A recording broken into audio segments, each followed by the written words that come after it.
뇌졸중은 생기고 나서는 늦습니다. 왜냐하면 너무 큰 부작용, 후유증, 제일 대표적으로 반신, 마비 이런 걸 앓게 되기 때문에요. 그렇기 때문에 혈관을 깨끗하게 유지하는 게 굉장히 중요해요. 그래서 우리 혈관 건강에 중요한 음식들이 알려져 있습니다. 그 중에서 하나가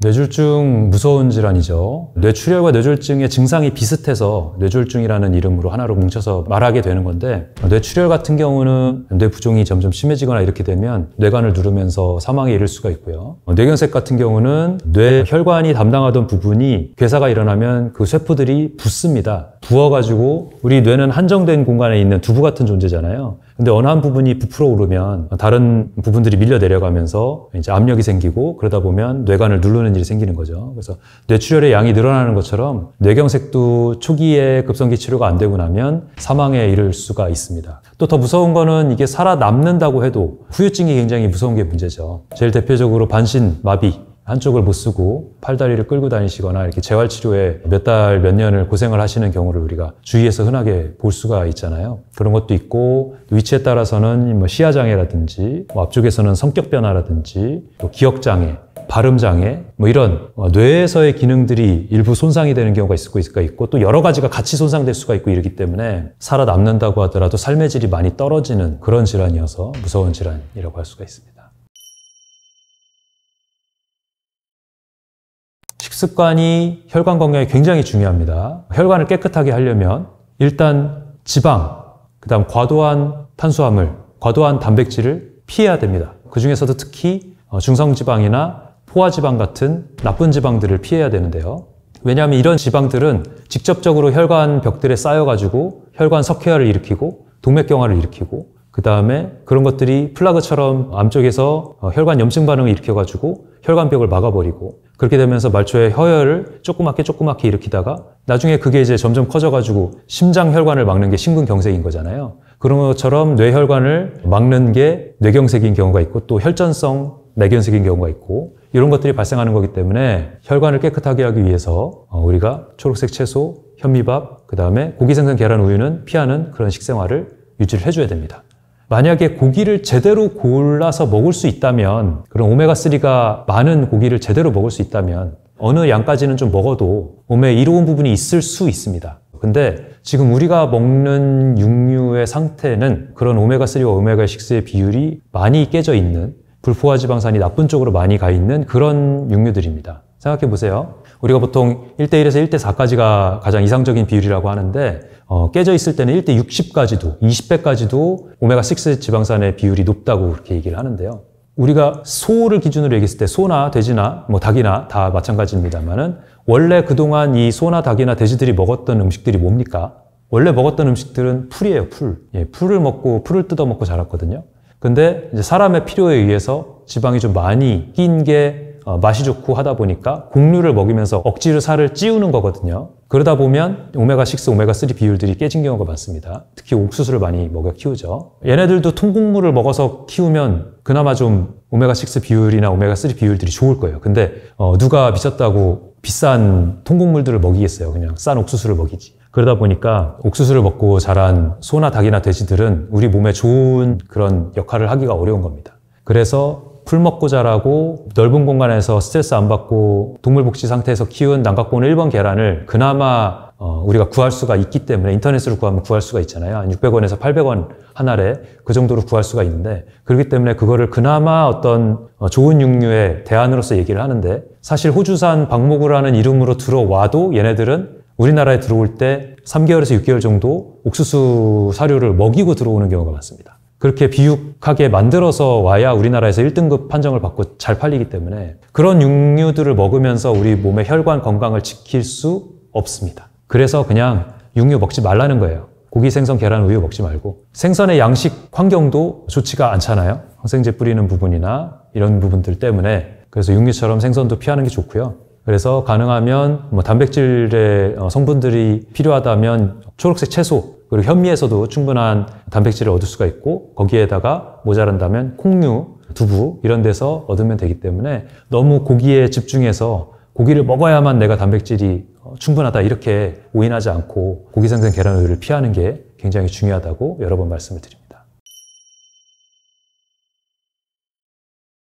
우리 혈관 건강에 중요한 음식들이 알려져 있습니다. 그 중에서 하나가 우리나라에서는 청국장이라고 볼 수 있고 일본에서는 나토라고 볼 수 있는 이런 콩의 발효식품들이 비타민 K 부분들과 그 다음에 이소플라본이라든지 이런 여러 가지 좋은 물질들이 많이 들어있고 얘네들이 혈관의 석회화라든지 이런 것들을 막아주는 역할을 하는 걸로 알려져 있기 때문에 동맥경화 예방에 중요한 성분으로 알려져 있죠. 그래서 우리나라에서는 청국장, 일본에서는 나토 이런 것들을 좀 먹으면 좋고요. 청국장 같은 경우는 그냥 생으로 먹기가 좀 어렵잖아요. 나토는 흰 콩을 나토균을 이용해서 일정하게 그 균만 가지고 발효를 하기 때문에 그냥 생으로 먹을 수 있는 맛과 향을 가지는데 청국장은 생으로 먹기가 좀 어려운 음식입니다. 그렇기 때문에 보통은 끓여서 먹죠. 그러다 보니까 끓여서 먹으면 아무래도 좋은 성분들을 조금 날려서 먹는 거기 때문에 나토를 굉장히 추천을 하게 됩니다.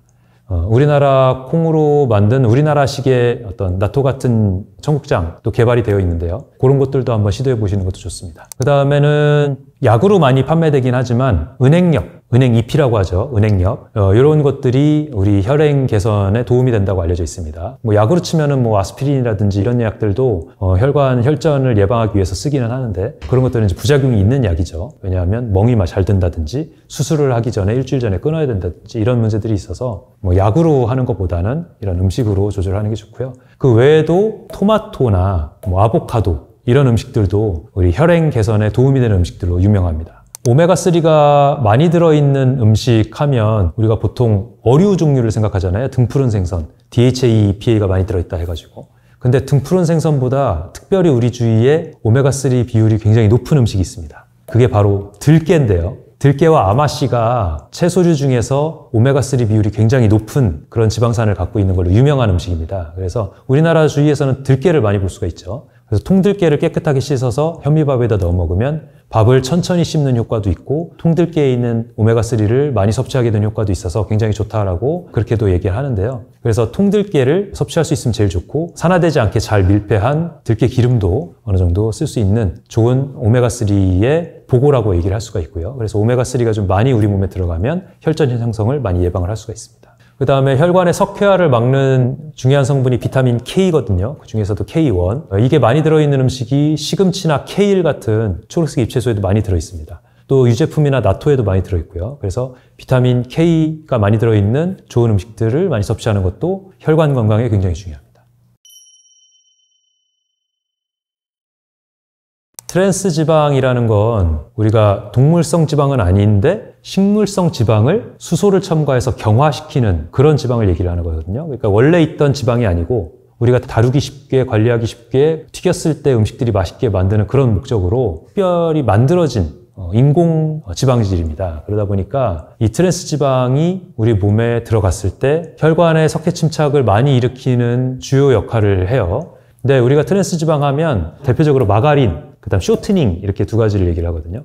예전엔 저도 많이 그랬는데 마가린 밥에 비벼 먹고 그 계란에다 비벼 먹고 간장 넣어서 비벼 먹고 그때는 이제 그게 몸에 나쁜 걸 모르고 먹었을 때예요. 우리나라 사람들들이. 근데 그런 경화유가 굉장히 몸에 안 좋은 유였고 그 다음에 쇼트닝, 튀김 만들 때 제일 많이 쓰는 기름이죠. 그래서 중국집에서 제일 많이 쓰는 기름이잖아요. 그래서 중국집에서 튀김 만들 때 쇼트닝을 많이 쓰기 때문에 그걸 피해야 되고요. 그렇기 때문에 이런 튀긴 음식들을 멀리 하는 게 중요하다는 이유가 이 트랜스 지방을 피하기 위함입니다. 어떻게 보면 포화지방, 동물성 지방보다 더 우리 몸에 악영향을 미치는 걸로 유명해요. 혈관을 악화시킵니다. 그래서 이제는 전 세계적으로 음식 상품에 트랜스 지방의 함유 비율이나 양을 표시하도록 이렇게 권장을 하고 있는데요. 트랜스 지방이 0이라고 표시됐다고 안심을 하시면 안 됩니다. 왜냐하면 트랜스 지방 0이라는 게 표시는 0인데 그게 0점대라는 의미예요. 0인 게 아니라 0점 몇 그램 들어있다. 그렇기 때문에 일부는 들어있는 가능성이 있습니다. 그래서 가능하면 가공식품 피하고 튀긴 음식 피하고 길거리 음식 같은 경우는 쇼트닝이 있을 가능성이 높기 때문에 그런 거 피하고 중국집 음식 피하고 이렇게 하면 경화유, 쇼트닝, 이 트랜스 지방에서부터 좀 많이 멀어질 수가 있습니다. 제일 먼저 과자부터 피해야 됩니다. 과자. 수분 섭취 정말 중요하죠. 우리 몸에서 탈수가 일어나면 당연히 염증 반응도 늘어나고 그 다음에 대사도 굉장히 떨어지게 됩니다. 대사가 떨어진다는 것은 만병의 근원이 되는데요. 고혈압 당뇨 같은 질환뿐 아니라 암도 대사질환으로서의 특성을 가지기 때문에 암의 발병 위험도 탈수만으로도 올라갈 수가 있습니다. 그렇기 때문에 수분은 충분히 보충을 하고 자주 배출을 하는 식으로 생각을 해야 되고요. 음료수 아닙니다. 커피 아니고요. 온리 물을 먹어야 됩니다. 다른 음식은 우리 몸의 탈수를 보정하는 데 부족합니다. 음료 같은 경우는 액상과당이 다 들어있어서 달고 이러기 때문에 특히 탄산 음료 이런 것들은 탈수를 일으키는 물질입니다. 술은 당연히 탈수 일으키는 물질이죠. 몸에 들어가서 알코올의 대사를 일으키기 위해서 물을 쓰기 때문에. 커피 같은 경우는 당분은 안 들어있지만 탄 물질이 들어있기 때문에 그거가 또 발암 물질로서 역할을 하고 이러기 때문에 물을 대신할 탈수 보정은 없다. 그래서 내 소변이 샛노랗다 그러면 물을 한 컵 내지는 한 병 마신다 이렇게 생각을 하고 하루에 2리터 가까이 모자라지 않도록 보충을 해주는 게 굉장히 중요합니다. 그 외에는 혈관 건강에 중요한 거는 운동이죠. 혈관이 늘어났다 수축했다를 반복하면서 산소를 조직으로 끝까지 보내고 그러면서 이 혈관 벽의 이완성도 되찾는 방법은 바로 운동입니다. 우리 몸의 근육세포 하나하나의 조직의 산소량, 필요량을 늘리는 거고 그렇게 되면 혈관들이 확장을 하고 또 내 몸의 온도들이 일시적으로 올라가고 그렇게 되면서 내 몸에 남았던 에너지를 한번 크게 쓰게 되고 이런 것들이 운동이잖아요. 그 운동이라는 게 거창할 필요는 없습니다. 그냥 빠른 걸음으로 30분 정도여도 그렇게 해서 몸 등에 살짝 땀나는 정도만 해도 혈관들은 크게 확장이 되게 되고요. 이런 과정을 매일매일 한 번씩 거쳐줘야 우리 몸이 건강한 상태가 되고 잠도 편안하게 잘 잘 수가 있고요. 이런 선순환이 이루어지기 때문에 뭐 운동으로 몇 킬로칼로리 없어진다고 운동을 그렇게 열심히 해. 맞아요. 운동으로는 킬로칼로리 계산해보면 뭐 밥 한 그릇? 뭐 그 정도 없어지는 게 답니다. 하지만 거기서 파생적으로 이루어지는 장점들이 많기 때문에 우리가 말씀을 드리는 거예요. 그런 식으로 운동을 한번 해보는 거를 추천을 드려요.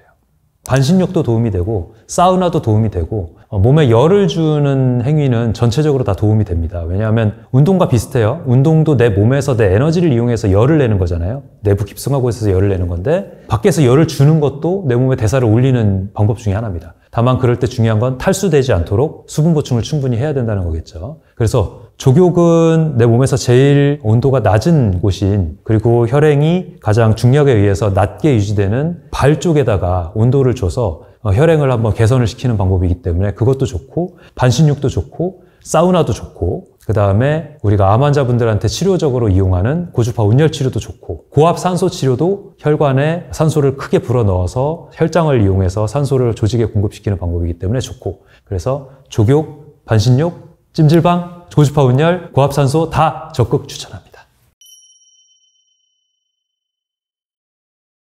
뇌졸중은 생기고 나서는 늦습니다. 왜냐하면 너무 큰 부작용, 후유증 이런 걸 앓게 되기 때문에요. 그렇기 때문에 뇌혈관들, 심혈관들 이런 혈관 건강을 관리하는 게 너무너무 중요합니다. 뇌혈관 끝까지 세포들이 산소를 얻고 숨을 쉴 수 있게 내 몸의 혈관들을 끝까지 혈행들이 잘 갈 수 있게 낮은 혈압으로도 안정적으로 혈압이 잘 유지될 수 있도록 내 몸을 유지해 주는 거. 그러려면 고혈압을 해결을 해줘야 되죠. 고혈압 우습게 보지 말고 요즘 20대 고혈압도 너무 많아요. 30대 고혈압은 이제 너무 흔해졌고요. 이 고혈압 우습게 보고 뭐 약 먹으면 되지 절대 아닙니다. 고혈압 약은 낫는 게 아니라 임시 고혈압에 의한 큰 합병증 등을 예방을 하는 거기 때문에 고혈압 약 먹고서 안심하면 안 됩니다. 내 생활 습관 바꿔서 혈압 없이도 낮은 혈압으로 말초 끝까지 산소가 갈 수 있는 내 몸의 환경을 만들어줘야 됩니다.